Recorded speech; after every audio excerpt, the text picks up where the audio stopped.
യുക്രൈനിൽ വീണ്ടും ശക്തമായ ആക്രമണം നടത്തി റഷ്യ. ആക്രമണത്തിൽ 3 പേർ കൊല്ലപ്പെട്ടു, 10ലേറെ പേർക്ക് പരിക്കേറ്റിട്ടുണ്ട്. തെക്കൻ യുക്രൈൻ നഗരമായ സിപ്പോറഷിലാണ് ആക്രമണം നടന്നത്. അപകടത്തിൽ വൻ പാർപ്പിട സമുച്ചയത്തിന് തീപിടിച്ചതായി റിപ്പോർട്ടുകളുണ്ട്. ശക്തമായ ബോംബുകളാണ് റഷ്യ വർഷിച്ചതെന്നും ഉക്രൈൻ വ്യക്തമാക്കുന്നു. ഐസൺ ജോസ് വിശദാംശങ്ങൾ നൽകും. ഐസൺ, തുടർച്ചയായ ആക്രമണം വീണ്ടും റഷ്യയ്ക്കും യുക്രൈനും ഇടയിൽ ആരംഭിച്ചിരിക്കുകയാണല്ലോ. ഇപ്പോൾ ഈ നഗരത്തിലുണ്ടായിട്ടുള്ള ആക്രമണത്തിൽ എത്രത്തോളം വലിയ പ്രത്യാഘാതമാണ് അവിടെ സംഭവിച്ചിരിക്കുന്നത്?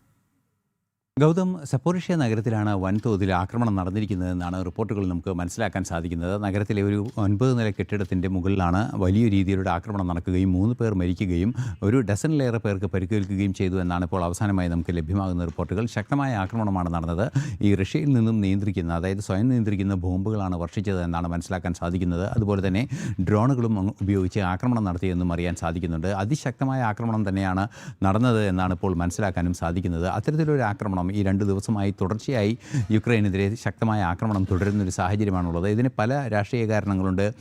യൂറോപ്യൻ യൂണിയൻ പിന്തുണ അറിയിക്കുന്ന, അല്ലെങ്കിൽ സഹായമായി ഡ്രോണുകൾ വാങ്ങുന്നതിന് പണം നൽകുന്ന സാഹചര്യം, അത്തരത്തിലുള്ള നിരവധിയായ നീക്കങ്ങൾ യൂറോപ്യൻ യൂണിയൻ്റെ ഭാഗത്തു നിന്നുണ്ടാവുകയും അതുപോലെ തന്നെ നാറ്റോയുമായി ബന്ധപ്പെട്ട് ചില ചർച്ചകളൊക്കെ നടക്കുകയും ചെയ്തൊരു പശ്ചാത്തലത്തിലാണ് അതിരൂക്ഷമായ ആക്രമണത്തിലേക്ക് റഷ്യ നീങ്ങിയിരിക്കുന്നതെന്നാണ് മനസ്സിലാക്കാൻ സാധിക്കുന്നത്. ഇപ്പോൾ യുണൈറ്റഡ് നേഷൻസിൻ്റെ മറ്റൊരു റിപ്പോർട്ട് കൂടി പുറത്തു വന്നത് വൻതോതിൽ, അതായത് ഈ വർഷം തന്നെ വൻതോതിൽ ആളുകൾ കൊല്ലപ്പെടുന്ന ഒരു സാഹചര്യം ഉണ്ടായിട്ടുണ്ട്. അതായത് 2000-ഓളം പേർ കൊല്ലപ്പെടുന്ന ഒരു സാഹചര്യം ഒറ്റ വർഷത്തിനുള്ളിൽ യുക്രൈനിൽ റിപ്പോർട്ട് ചെയ്തു എന്ന ഒരു സങ്കീർണമായൊരു സാഹചര്യം. അതും സിവിലിയൻ ഡെത്തുകളാണ്. അതായത് സൈനികരുടെ മരണമല്ല, സാധാരണ മനുഷ്യരുടെ മരണമാണ് ഇത്രയും വലിയ തോതിൽ 2000-ഓളം ഒക്കെ ആയി ഉയർന്നിരിക്കുന്നത്. അത് വലിയ തോതിലുള്ള വളർച്ചയും കാണിക്കുന്നുണ്ട്.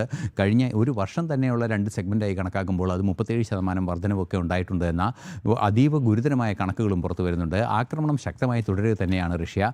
ഇക്കഴിഞ്ഞ ദിവസവും ആക്രമണം നടന്നിരുന്നു. ഇപ്പോഴും ആക്രമണവും അതുപോലെ തന്നെ ചെറിയ തോതിലുള്ള ആക്രമണങ്ങളൊക്കെ നടന്നു എന്നും അറിയാൻ സാധിക്കുന്നുണ്ട്. നിരവധി കെട്ടിടങ്ങളും റോഡുകളും ചെറിയ തോതിൽ ഉള്ള ചെറിയ കെട്ടിടങ്ങളും റോഡുകളും ഒക്കെ തകർന്നിട്ടുണ്ട്. ഏറ്റവും വലിയ കെട്ടിടം തകർന്ന് ആണ് 3 പേർ മരിക്കുകയും ഒരു ഡസനോളം പേർക്ക് പരിക്കേൽക്കുകയും വ്യക്തമാണ്. യുക്രൈനിൽ വീണ്ടും റഷ്യയുടെ ആക്രമണം, 3 പേർ കൊല്ലപ്പെട്ടിരിക്കുന്നു, നിരവധി പേർക്ക് പരിക്കേറ്റിട്ടുണ്ട്. ഐസൺ ജോസാണ് വിവരങ്ങൾ നൽകിയത്.